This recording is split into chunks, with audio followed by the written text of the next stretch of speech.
Hello दोस्तों, क्या हालचाल? सब बढ़िया। कल आपका डायरेक्ट टैक्स का पेपर है, उस रेस्पेक्ट में आज सबके लिए असेसमेंट प्रोसीजर की वीडियो लाया हूं। लास्ट 5 अटेम्प्ट की एडजस्टमेंट करेंगे हम। फटाफट देखेंगे क्या आया था, कैसे आया था। डरने की कोई जरूरत नहीं है इस चैप्टर से। बिल्कुल आसान चैप्टर है, आसान से क्वेश्चन आएंगे, मैं बता दूंगा कैसे सॉल्व करना है। चलो स्टार्ट करते हैं। उससे पहले लाइक कमेंट शेयर और चैनल को जरूर सब्सक्राइब कर देना। आज आप 500 सब्सक्राइबर करके दिखा दोगे, मुझे पता है। हमने 0 से स्टार्ट किया था, 500 तक आए हैं, अभी और आगे जाना है दोस्तों। चलो आओ स्टार्ट करते हैं।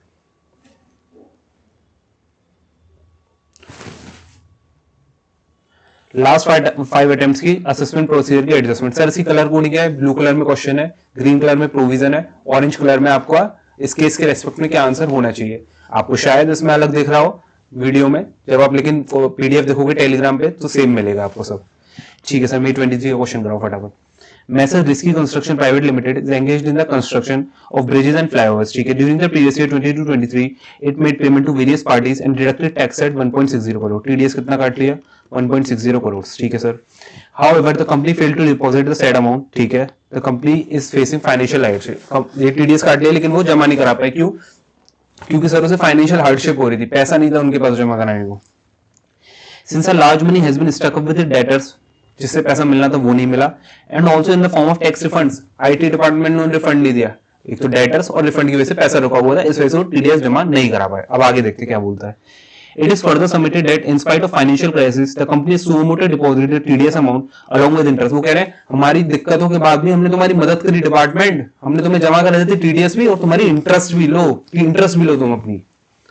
ठीक है, before receiving any notice from the IT department. ठीक है, However, tax officer initiated prosecution proceedings। हे भगवान, टैक्स ऑफिसर ने फिर भी प्रोसिक्यूशन प्रोसीडिंग स्टार्ट कर दी। कौन से सेक्शन में करी बच्चों? 276 बी में। Okay, against the company and directors. तो अब देखते हैं कि क्या सफिशिएंट कॉस्ट था कि नहीं, वो सब बातें होंगी इसमें। Here section 276B, prosecution proceedings are attracted if a person fails to pay to the credit of the central government the tax deducted at source by him as required under the provisions of that। 276B जब लगता है, लेकिन इसमें क्या थी, हमारे को hardship आ रही थी। अब देखो 278 क्या कहेगा? Provides that no person would be punishable for such failure if he proves that there was a reasonable cause। इसमें reasonable cause था अपने पास बच्चों। एक लाइन ने पूरी जिंदगी बदल दी बीच में, फाइनेंशियल हार्डशिप वाली। देख रहे हो, ऐसी लाइन ढूंढनी पड़ती है। Company has a reasonable and sufficient cause since it was facing financial hardship. The initiation of prosecution proceedings under section 276B against the company and its director is not correct। Correct नहीं है, तो ये answer हो गया इसका। कितना simple question था, 4 marks का था। बताओ अब इसमें कुछ कठिन था मेरे को? चलो दूसरी देखते हैं, ये अच्छी है थोड़ी। XYZ limited purchase software with message delta inc. Delta inc कोई बाहर की कंपनी है, कहां पे? स्वीडन में। ठीक है, किसने खरीदा? XYZ ने। ठीक है, it filed an application under section 195(2) before the AO to make payment for the purchase of software without deducting TDS। किसने फाइल किया? XYZ लिमिटेड ने फाइल किया। ठीक है सर, क्योंकि वही पेमेंट करेगी। बिल्कुल ठीक बात sir. The assessee XYZ Limited contended that company had no PE in India। किसकी? डेल्टा इंक की कोई PE नहीं है इंडिया में। And no tax was to be deducted in India on the same। Okay। AO rejected the application। AO ने कही हटो, मैं ऐसी बात नहीं मानता। As it was constituted royalty। वो कह रहे हैं जो सॉफ्टवेयर परचेज किया है वो रॉयल्टी की डेफिनेशन में आता है, इस वजह से उसकी टैक्सेबिलिटी आ जाएगी। And was taxable, hence TDS was to be deducted। ठीक है सर, ऐसा AO साहब कह रहे हैं हमारे। ठीक है, आगे देखते हैं। अब एसएससी ने क्या करी? अपील कर दी। एसएससी ने क्या कर दी? अपील कर दी, क्योंकि एओ ने अगेंस्ट बोल दी ना उसके बाद। ठीक है, CIT appeals pass an order in favour of the SSC. CIT appeals ने क्या किया? फेवर ऑफ द एसएससी के लिए पास कर दिया। देखो मैं इधर नीचे बना देता हूं, सीआईटी अपील्स एसएससी के फेवर में लाया है। ठीक है sir. On further appeal, tribunal upheld the order passed by the assessing officer on the grounds that payment made for purchase of software were in nature of royalty। अब ये case कहां पे गया? ट्राइब्यूनल पे गया। ट्राइब्यूनल पे किसने दिया होगा? डिपार्टमेंट ने, क्योंकि ऊपर वाले में एसएससी के लिए आ गई थी ना आंसर। जो अपना सीआईटी अपील्स के लिए केस गया था उसमें एसएससी के फेवर में आ गया था। तो अब किसके? अब कौन करेगा? ट्राइब्यूनल के। डिपार्टमेंट अपील करेगा। तो जब डिपार्टमेंट ने अपील करी तो इसमें डिपार्टमेंट के फेवर में आ गया कि भाई हाँ, रॉयल्टी टीडीएस कटना चाहिए। अब आगे देखते हैं क्या हुई। ठीक है, TDS to be deducted. Assessee company filed a miscellaneous application for rectification under section 254(2)। अब इसके सबके बाद क्या हुआ? 254(2) में असेसी ने एप्लीकेशन डाल दी रेक्टिफिकेशन के लिए। ठीक है, बिफोर द ट्राइब्यूनल। ठीक है, the assessee has also filed an appeal before the high court. Assessee ने हाई कोर्ट में भी डाल दी। भाई कितने काम करेगा, हाई कोर्ट में भी डाल दी। ठीक है, The tribunal allowed said application in exercise of his powers under section 254(2). अब ट्राइब्यूनल ने भी वो एप्लीकेशन मान ली, किसकी, असेसी वाली, ठीक है sir, and reheard the entire appeal on the merits and recalled his original order, passed an order in favor of the assessee।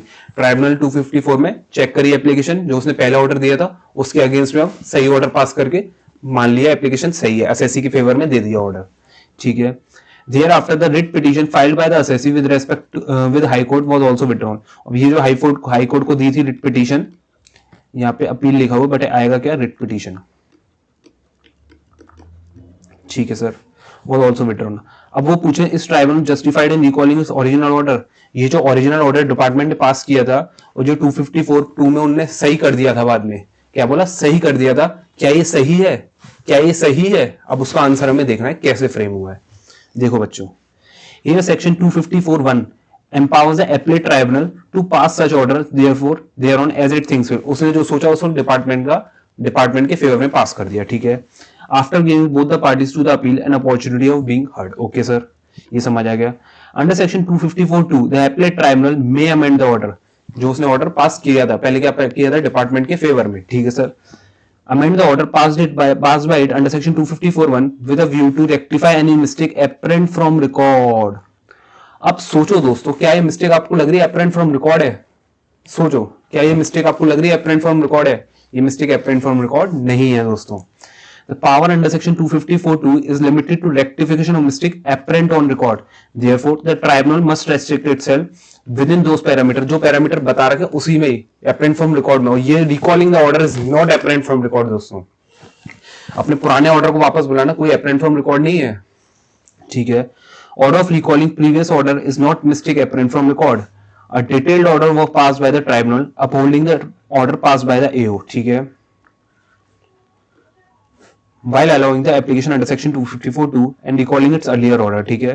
The tribunal had reheard the entire appeal on the merits। ये सब वही बात लिखी हुई है। The subsequent order passed by the tribunal recalling the earlier order was beyond the scope of ambit of powers under section 254(2)। ये line काफी important है। And is not tenable in law। इसके लिए केस लॉ कौन सा है, Reliance telecom limited,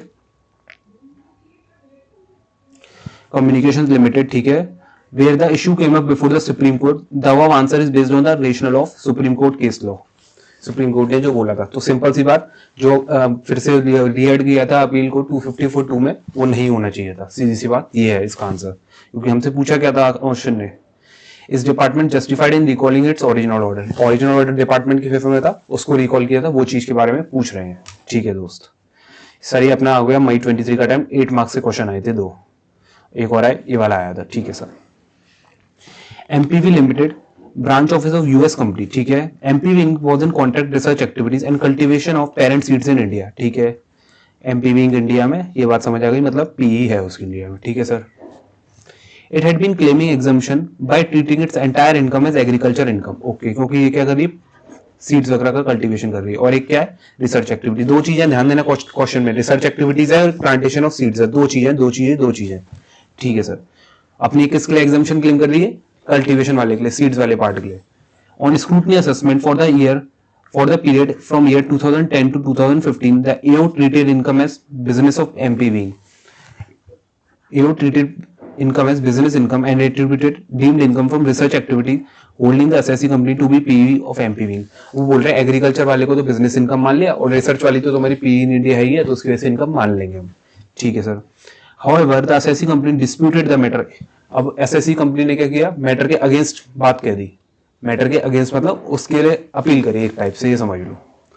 disputed the matter for resolution under mutual agreement procedure. I hope आप सबको म्यूचुअल एग्रीमेंट प्रोसीजर के बारे में पता होगा, जिसको पता है कमेंट सेक्शन में लिख दो, बाकी लोगों को भी पता चल जाए फटाफट। Under the DTAA agreement between India and USA, ठीक है।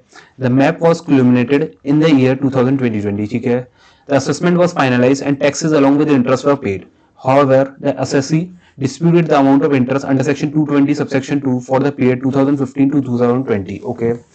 Thereafter, the assessee company filed an application before the Jurisdictional Commissioner of Income Tax under section 220 subsection 2A for waiver of interest levied under section 220 subsection 2. The commissioner dismissed application of assessee। अब बात तो ये आ रही है, जो mutual agreement procedure में तुमने डाल दी, उसका रिजोल्यूशन क्या हुआ, बताओ क्या रिजोल्यूशन हुआ, अभी तक तो नहीं आया, ठीक है सर।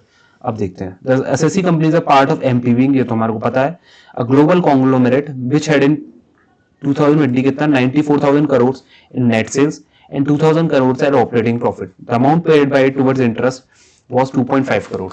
देखो क्वेश्चन क्या पूछा है, now whether pendency of dispute resolution under MAP is a valid ground for waiver of interest under section 220 subsection 2A।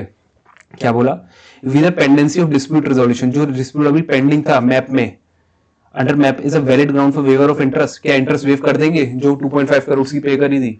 वो देखो here section 220 subsection 2 interest for delay in paying sum specified in notice of demand within the period। 220 subsection 2 क्या कहता है, अगर notice पे आपने जो demand दी है वो पे नहीं करी तो आप पे इंटरेस्ट लगाई जाएगी, ठीक है। 220 subsection 2A क्या कहता है, reduction of waiver of interest payable under section 220 subsection 2, मतलब नोटिस जो डिमांड थी उसको पे नहीं करी तो इंटरेस्ट लगाई जाएगी। और 222A क्या कहता है कि वो रिडक्शन वेवर हो सकती है जो इंटरेस्ट हमें पे करनी थी किसमें, 222 में, 222 में, ठीक है, इस वाले में जो इंटरेस्ट पे करनी थी। If commissioner is satisfied that it is reasonable cause है तो इंटरेस्ट वेव कर सकते हैं, ठीक है। For this case merely raising the dispute before any authority can not be a ground for waiver of interest under section 222 है। वो कह रहे हैं कि अगर तुमने मैप में अपील कर भी दी तो ये इसका ये मतलब नहीं है कि तुम्हारी हम इंटरेस्ट वेव कर देंगे, ऐसा कुछ नहीं है कि इंटरेस्ट वेव हो जाएगी तुमने अपील कर दी तो, ठीक है। ऑल्सो असेसिस फाइनेंशियल, भाई इतना सारा तो पैसा इस पे 94,000 करोड़ की तो सेल्स है और 2,000 करोड़ का प्रॉफिट है, कहां जाओगे इतने पैसे को लेके, ये कोई फाइनेंशियल आर्टिस्ट में दिख ही नहीं रही, जेन्युइन कंसर्न है ही नहीं कोई इसमें तो, ठीक है। और इसमें क्या बोला था 222 में कि जेन्युइन कंसर्न होगा तब आपकी इंटरेस्ट वेव होगी। क्वेश्चन भी हमारे को क्या पूछ रहा था कि क्या वेवर हो जाएगी, देखो कितना घुमा रहा है, मतलब क्वेश्चन मैप में ले गया और फिर बात कर रहा है इंटरेस्ट वेव होगी नहीं होगी।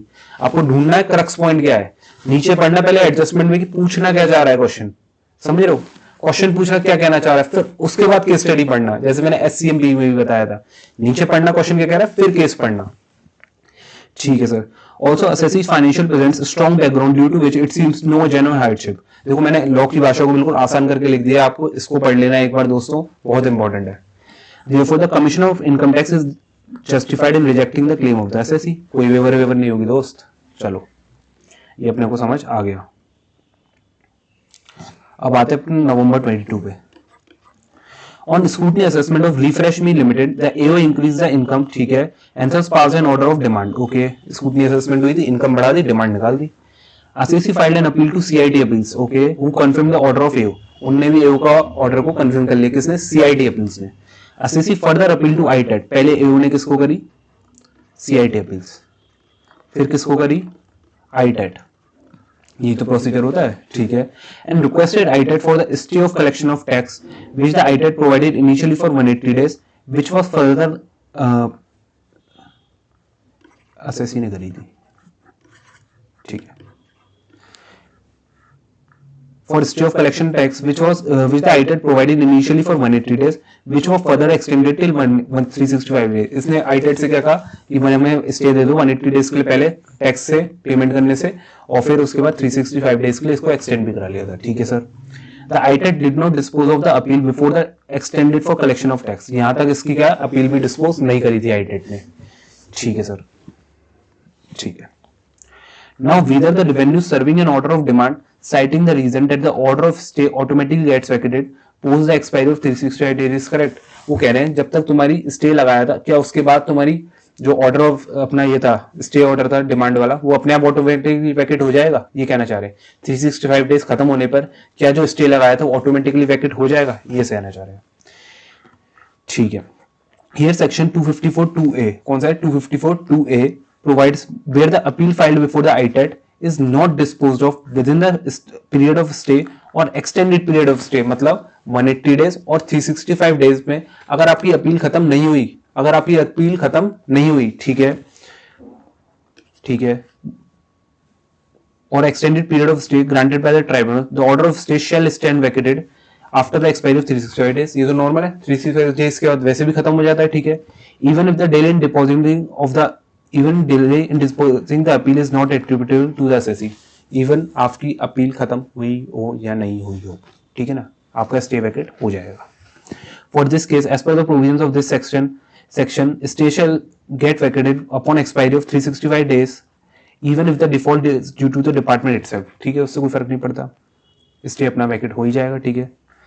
This will cause undue hardship to the assessee, ठीक है, even if he is not at fault, okay. In this sense, the provision is arbitrary and disproportionate so far as the assessee is concerned. Contention of department is not justified. यही बोल रहा था कि मतलब stay वगैरह वैकेट होगा कि नहीं 365 डेज था, ठीक है सर. अब आते हैं अपन नवंबर 22 का 2 क्वेश्चन है, फिर मई 22, दिसंबर 21, जुलाई 21. On 31st December 2022, a search under section 132, ये तो आसान सा क्वेश्चन है, was conducted in the business and residential premises of Mr. Jethalal. ओ जेठा भाई, बहुत पैसा है जेठालाल जी पे. Some gold bars were seized from the locker. Mr. Jethalal voluntarily disclosed 12.5 crores of income during the course of search. Okay. Then later on, he filed an application for sale of gold bars worth 5 kgs for adjustment towards the automatic tax liability. Sir, automatic tax liability और दूसरा वाला अलग अलग होते हैं. Automatic tax liability और ये वाला देखो, existing tax liability, दोनों अलग अलग होते हैं, ठीक है. Even before the completion of the assessment by the AO, assessment complete नहीं हुई उससे पहले उसने सेल कर दी कि मेरी जो लायबिलिटी बनेगी मैं उसे पे ऑफ कर दूंगा. However, AO rejected the application and observed that such action can be taken only after the assessment is completed and the demand has been quantified. AO साहब कह रहे हैं कि भाई साहब पहले असेसमेंट तो कंप्लीट हो जाने दो, उसके बाद कुछ और बात करेंगे, ठीक है sir.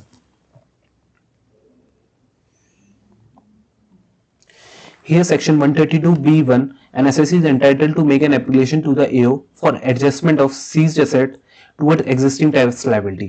Okay, liability means amount determined on completion of assessment. जब assessment complete होगी उसके बाद liability निकलेगी तब आप कुछ कर सकते हो, उससे पहले कुछ नहीं हो सकता.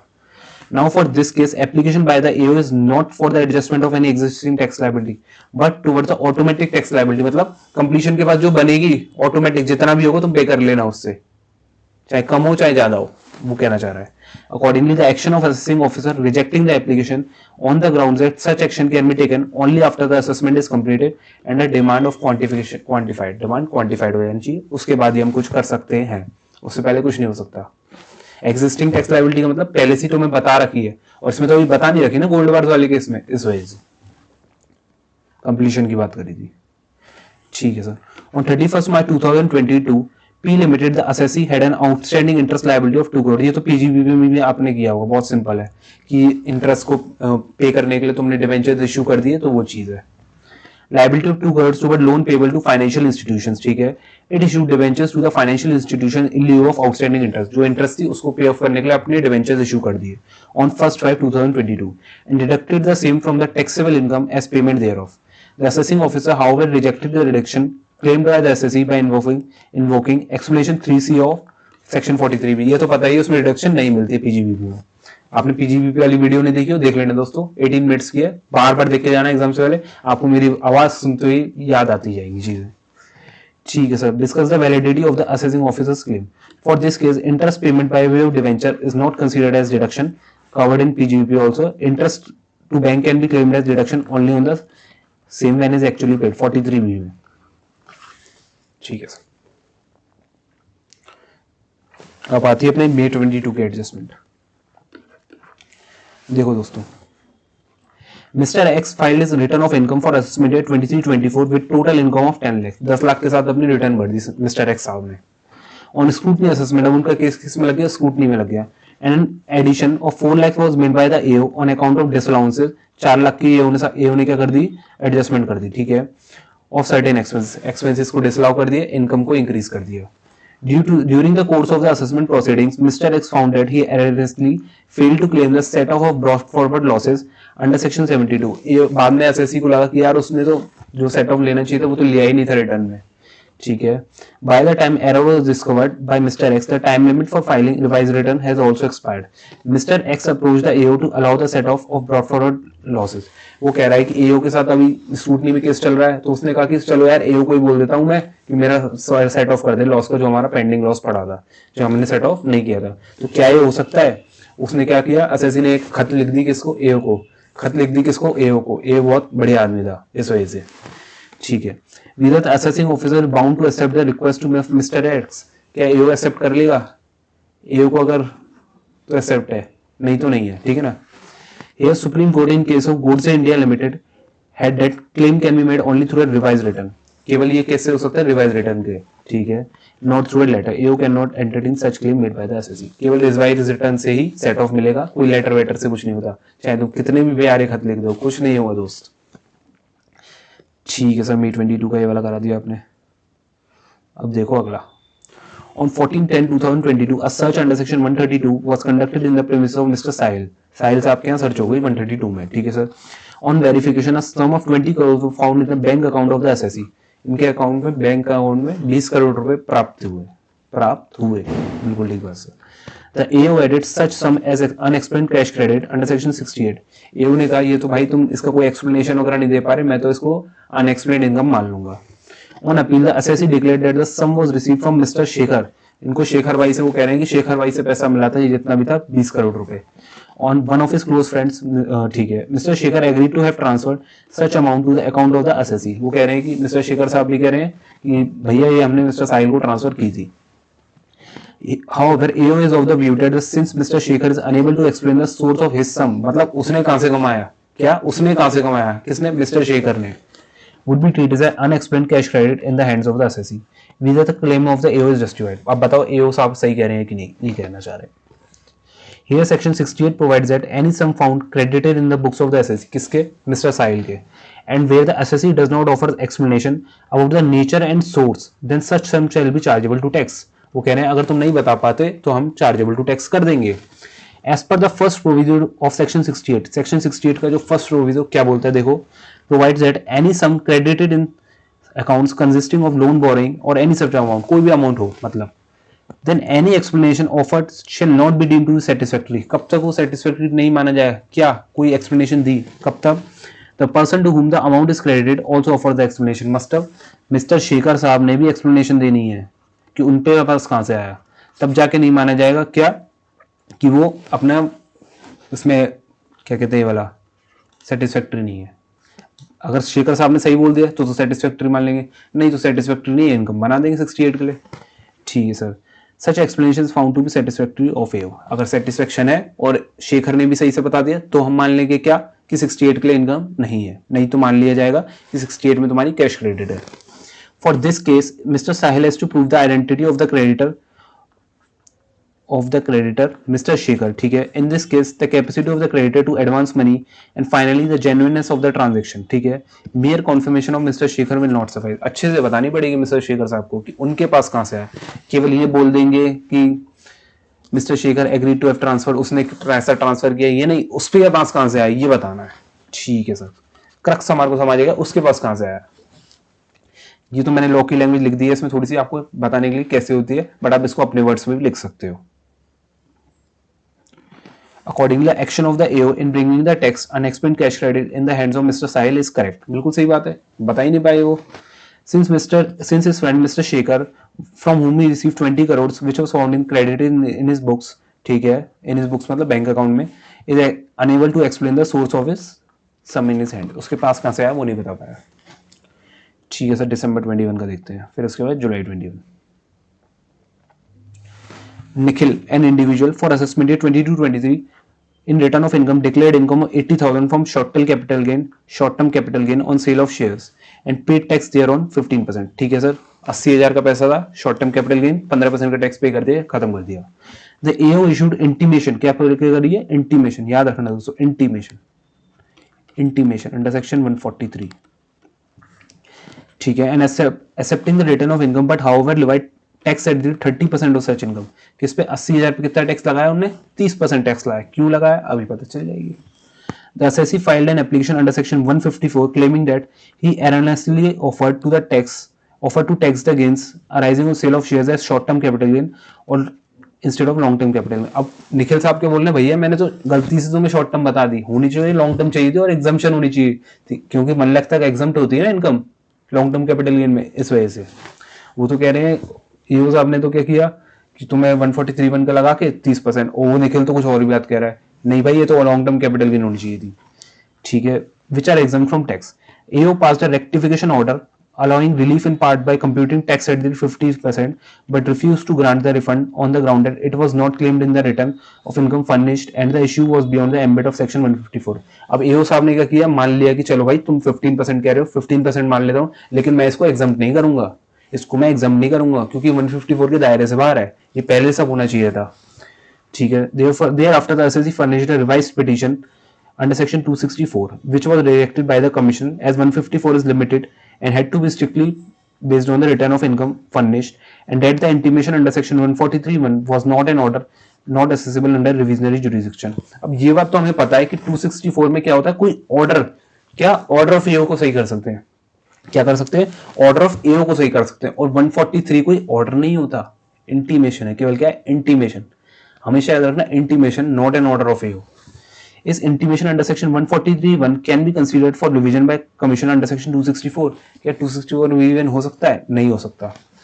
Here section 264 commissioner can revise any order other than order to which 263 applies. क्योंकि जस्टिस के दो अदरवाइज 263 264 ऐसा कौन कहते हैं? VG sir. वीजी सर को thanks. Any order, it implies that any order का मतलब क्या है? Any order, it implies that section does not limit the power to correct order only by subordinate authority but can also correct the order which errors are committed by the assessee. ये तो normal सी बात है, any order की मतलब क्या है. However, intimation under section 143 is not an order of AO. Is not an order of AO.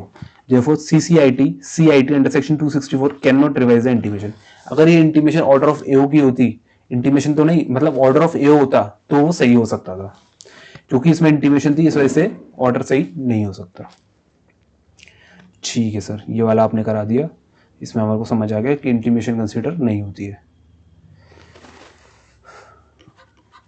Assessing company bought by 5 lakh shares at the rate of 18,000 पर share, ठीक है, for a total consideration of 900 crore. कितनी zero होती है sir 900 crore में? लगा के देख लेना आप, अभी तो फटाफट पढ़ने दो. Held by its sole share holder and the company held by its sole share holder and holding company in Mauritius. Sole share holder तो होल्डिंग कंपनी का भी मॉरिशस में, ठीक है. In its return of income it declared the details of the transaction but denied the liability. क्या किया? Deny कर दिया लायबिलिटी को, ठीक है, but denied the liability to pay any tax on the said transaction, ठीक है. Notice under section 143(2) was passed. An assessment order was passed rejecting the SSC's contention that the transaction was not a buyback in terms of section 115 QA, but a buyback pursuant to a scheme approved by the High Court. वो कह रहे हैं कि ये 115 QA में जो buyback है वो नहीं है, ये तो NCLT ने अप्रूव किया है वाला buyback है. और सर डिनाइड द लायबिलिटी का क्या मतलब है? अभी बताता हूँ. डिनाइड द लायबिलिटी का क्या मतलब है? Holding the SSC liable to pay tax at the 20% on distributed income of 900 crores. ठीक है सर, कंपनी पे करती है उस पे टैक्स, ये हमें पता है. SSC filed a writ petition with High Court against the portion of assessment order. The department submitted that since the remedy of appeal was available to the SSC, the writ petition should not be entertained. Is the company SSC company right in filing the writ petition? वो कह रहे हैं क्या writ petition सही है जबकि appeal अभी available थी, अपील की रेमेडी अभी अवेलेबल थी. तो देखो, here when an alternate remedy is available, a taxpayer cannot seek the right of writ petition. क्योंकि अभी रेमेडी अपील की अवेलेबल थी तो रिट पिटीशन नहीं कर सकते. As per section 246A, an SSC may appeal to CIT appeals on only one of the following. कब कर सकता है CIT appeals को appeal? SSC denies his liability, ठीक है. Any order of assessment under section 143(3) where SSC denies his income assessed, मतलब 143(3) में क्या इनकम बढ़ा दी या फिर टैक्स लायबिलिटी डिटरमाइन करा दी, वो सब तब अपील हो सकती है CIT अपील्स को. SSC मतलब डिपार्टमेंट भी कर सकता है. सेक्शन 115 QA क्या कहता है?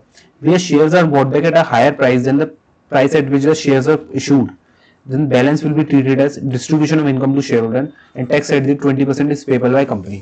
ऐसा कौन सा कहता है? सेक्शन 115 QA मतलब sale price minus purchase price, जो डिफरेंस आएगा उस पर टैक्स पे करना पड़ेगा कंपनी को. The word denied the liability, ये वाला जो वर्ड था denied the liability is quite comprehensive, बहुत बड़ी टर्म है ये, बहुत सारी चीजें इंक्लूड करता है, जिसमें कि कोई तुमने अपनी कोई कॉम्पिटिशन करी उसके रेस्पेक्ट में कुछ गलत किया तो वो भी आ जाएगा, तुमने टैक्स पे करने से मना कर दिया वो भी आ जाएगा, सारी चीजें इसमें इंक्लूड हो जाएंगी. And includes every case where SSC denies his liability. It also covers denial for section 115 Q, मतलब उसमें अगर तुमने टैक्स पे करने से मना कर दिया तो. Accordingly an appeal would be maintainable against determination of liability under section 115 Q. The action of AO is not correct. Action of AO correct नहीं था.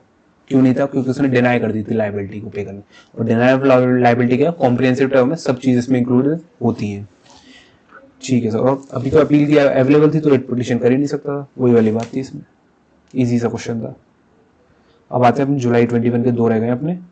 ठीक है sir, messrs A limited entered into a scheme of amalgamation with messrs X limited and Y limited. A limited ने किसके साथ amalgamation किया? X limited, Y limited. ठीक है, the appointed date of scheme क्या है? 1/1/2020। The scheme was also incorporated, this scheme which also incorporated provisions for filing returns beyond the stipulated time, ठीक है, were duly approved and sanctioned by an NCLT on 31st March 2022 को sanction कर दी किसने? NCLT ने। ठीक है sir, कब करिए ध्यान देना, 31/5/2022, इसके बारे में अभी बताऊंगा मैं। Which was duly filed with the assessing officer on 10/6/2022, और ये फाइल कब किया है? 10/6/2022 को। Messrs A limited, X limited and Y limited filed its original return of income for the assessment year 21-22। कब फाइल करी? 31 अगस्त 2021। कोई दिक्कत नहीं यहाँ तक। Declaring loss of 100 lakhs, 150 lakhs, 120 lakhs। Message A limited therefore filed a revised return on 31/12/2022। Sir ये तो गलत बोल रहे हो आप, क्योंकि इसने रिटर्न कब फाइल करी है? 31 अगस्त 2021, तो इसकी रिवाइज रिटर्न कब तक फाइल हो जानी चाहिए थी? 31 दिसंबर 2021 के, क्योंकि 3 महीने पहले तक करनी होती ना। ठीक है सर, ये बात तो आप कह रहे हो सही है, मगर सर ये कब रिटर्न रिवाइज फाइल कर रहा है? 31 दिसंबर 2022, मतलब 1 साल बाद। तो सर ये तो गलत है बच्चों, इसमें अमलगमेशन कैसे अप्रूव हुआ है? एनसीएलटी ने अप्रूव किया है, और अप्रूव कब किया है? ये देखो 10/6/2022 को, तो ये उसके हाथ में नहीं था, ये किसके हाथ में था? एनसीएलटी ने। एनसीएलटी ने अप्रूव किया, मतलब सारे डिपार्टमेंट से अप्रूवल मिल गया, उसके बाद अमलगमेशन अप्रूव हुआ है, तो इसका मतलब उसकी रिवाइज रिटर्न भी सही मानी जाएगी। क्यों? क्योंकि अप्रूवल मिल चुका है डिपार्टमेंट से पहले, चाहे वो 1 साल बात कर रहा हो, लेकिन उसमें कोई दिक्कत नहीं है, उसके हाथ में नहीं थी ये सब चीजें। डिले किसकी वजह से हुआ है वो देखना है। ठीक है sir, claiming further loss for assessment year 21-22 based on the revised computation of X Limited. The assessing officer did not entertain the revised return, stating that it was time barred and condonation was not taken from department of filing revised return beyond stipulated time. ठीक है sir, देखो here scheme of amalgamation was approved by NCLT on 10/6/2022, which contained provisions of filing revised return. Due to such approval of X Limited, Y Limited lost their separate identity and character ceased to exist upon. Okay, सही बात है। The provisions came into force from appointed date, क्योंकि amalgamation approve हो गया 10/6/2022 को, तो मान लेंगे कि जब से उनका अपॉइंटेड डेट थी 1/1/2020 के लिए अमलगमेशन के लिए, जब से मान लेंगे कि अमलगमेशन हो चुका है। Hence A Limited files a revised return, कर दिया उसमें revised return अपनी फाइल। Section 170 subsection 1 क्या कहता है? Department was required to receive the revised return of income for assessment year 21-22 and assess the income of A Limited with considering scheme of amalgamation. जब वो revise return consider करेंगे तो scheme of amalgamation में कोई अपना changes आए तो वो भी कंसीडर कर लेंगे। सेक्शन 139(5) का कहता है कि तुम्हारी रिवाइज रिटर्न कब तक आ जानी चाहिए? 3 मंथ पहले तक। बिल्कुल ठीक बात सर, ये भी आपको पता है। ये अगर नहीं लगेगा, क्यों नहीं लगेगा? क्योंकि एनसीएलटी अलग से स्पेशल अप्रूवल आ गई थी दोस्त, स्पेशल अप्रूवल आ गई थी। Would not apply since revise return was not filed on the grounds of omission और रॉन्ग स्टेटमेंट। क्योंकि 139(5) केस में क्या बोलता है कि ओमिशन और कोई रॉन्ग स्टेटमेंट हो तो फाइल करी जाएगी, लेकिन इसमें ये नहीं लगेगा क्योंकि स्पेशल अप्रूवल आ गई थी। The delay was on due to the sanction of the scheme as it was approved by 10/6/2022. It was impossible for A Limited to file revised return on 31st December 2021, जो मैंने आपको पहले बता दिया। Sir आप इतनी बार रिपीट क्यों कर रहे हो? मैं चाहता हूँ आपके दिमाग में वो बात घुस जाए। A Limited is not required to file condemnation with CBDT since it has filed revised return consequent to the approval by NCLT without any objection by department. देखो दोस्तों, आप मैं जानता हूँ जो एग्जाम क्वेश्चन होते हैं वो आप वापस नहीं कर पाते हो, इस वजह से मैं आपको सारी चीजें करा दे रहा हूँ। लास्ट क्वेश्चन अपना आज के लिए देखो दोस्तों, message A and companies written for the assessment 22-23 was selected for scrutiny. क्या हुआ? स्क्रूटनी में केस आ गया। Disallowances to the respect of to the extent of 50 lakhs, 75 lakhs was made since the assessee could not prove that the bad debts claimed were supported by requisite evidence. Bad debts से claim के लिए evidence भी चाहिए होता है, PGB में याद करो, मेरे को तो नहीं लगता नहीं चाहिए होता। Repairs and maintenance which are booked on an estimate मतलब अपने हिसाब से जो तुम्हें लगा। It was further observed that another partnership firm, Messrs B and Company, was a partner of Messrs A and Company. क्या कोई पार्टनरशिप फर्म किसी पार्टनरशिप फर्म की पार्टनर बन सकती है? क्या बोला मैंने? क्या कोई पार्टनरशिप फर्म किसी और पार्टनरशिप फर्म की पार्टनर बन सकती है? सोचो, नहीं बन सकती। सर आपने बड़ी जल्दी आंसर बता दिया। The assessing officer propose to change the status as artificial jurisdiction person, AOP, complete the assessment, और कंप्लीट कर दिया assessment.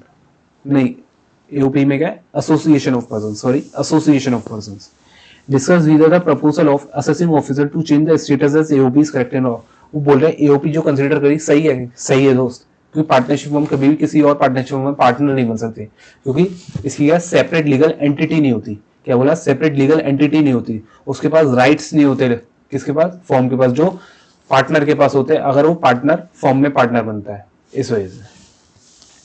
Here section 3617 permits deduction of bad debt written off in the books of account. The act does not require supporting evidence for such bad debts claim. EO is incorrect. इसमें तो बात सही थी, मैंने कहा था कोई एविडेंस वगैरह की जरूरत है ही नहीं। For repairs, मैंने तीनों को अलग अलग कर दिया है। For repairs, it is current repairs, then it is allowable as per section 30 और 31। अगर current repairs ये हमें पता ही है, PGBP हमने पढ़ रखा है। And such expenses can be booked on the basis of reliable estimate subject to conditions of ICDS 10। ICDS 10 की कंडीशन देखेंगे और reliable estimate होगा तो हम अलाउ कर देंगे। ठीक है सर, ये बार को बात समझ आ गई। For firm being partners of partnership firm, it is not possible as partnership firm is a relation between persons who have agreed to share profits of the business. Persons who have agreed to share profits of the business. Firm is not a separate legal person. Therefore, AO is correct in making it as association of persons and complete the assessment. AO ऐसे कर सकता है और complete कर सकता है assessment. दोस्तों मैंने सारी अटेम्प्ट्स 5 अटेम्प्ट्स की आपको एडजस्टमेंट करा दी है, अच्छे से देख लेना इस वीडियो को, और बाकी वीडियोस भी जरूर देखना एग्जाम से जाने से पहले, सुबह सुबह सारी देख जाना एक बार, आधे आधे घंटे की है, 1.5x पे देख लोगे 3-4 घंटे में सब कवर हो जाएगा। सुबह का काम आपका यही है, इसमें क्या है 40 to 50 मार्क्स आपके कवर हो जाएंगे। ऑल द बेस्ट दोस्तों, मैं आपको एक सजेशन दूंगा, एमसीक्यू में ज्यादा टाइम वेस्ट मत करना, अगर आपका नहीं आ रहा है डिस्क्रिप्टिव पहले करना, मैंने भी ऐसे किया था तभी पास हुए। एमसीक्यू में टाइम वेस्ट मत करना, डीटी के को एमसीक्यू थोड़े प्रैक्टिकल और बहुत सारे प्रोविजंस लगे हुए आते हैं, इस वजह से मैं आपको सजेस्ट करूंगा। ऑल द बेस्ट दोस्तों, अच्छे से बात करना, पेपर के आने के बाद मुझे बताना पेपर कैसा था और कैसा आपका गया, क्या हम कुछ काम आ पाए, आगे के अटेम्प्ट्स में हम बहुत काम करेंगे दोस्तों। ऑल द बेस्ट, आपके एग्जाम्स अच्छे हों।